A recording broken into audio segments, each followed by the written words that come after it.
Next is specification 5, which asks us to understand the different sequences of amino acids produce different shapes in protein molecules.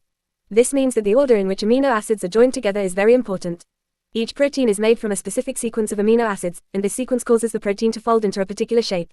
Different sequences of amino acids will fold differently, which results in proteins having different shapes. Since the shape of a protein determines its function, even a small change in the amino acid sequence can produce a completely different protein with a different role in the body. Now let us understand protein structure from amino acids. Proteins are formed when amino acids are joined together in a specific sequence. The exact order and type of amino acids determine how the protein will be structured. Different sequences of amino acids produce proteins with different three-dimensional shapes, and this shape directly affects how the protein functions. This is especially important for enzymes because their specific shape allows them to control particular chemical reactions inside cells.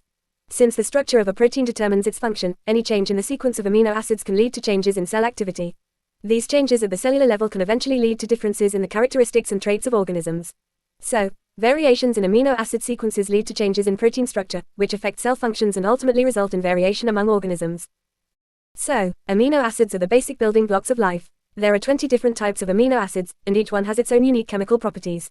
When amino acids join together through chemical bonds, they form a chain called a polypeptide. This can be thought of as a simple sequence of amino acids linked together. A protein is formed when one or more polypeptide chains fold into a specific three-dimensional shape. So, while a polypeptide is just the chain, a protein is the functional, folded structure that can carry out a specific job in the body. A very important idea is that the sequence of amino acids determines the shape of the protein. Different sequences lead to different folding patterns and therefore different shapes. Since the shape of a protein determines its function, proteins can act as enzymes, structural components, or chemical messengers depending on their shape. Even a small change in the amino acid sequence can affect how the protein folds. This can prevent the protein from working properly and can sometimes lead to disease. So that wraps up Unit 17.2 on DNA in detail. Take a look at the topical notes below, and stay tuned for the next one. Thanks for watching.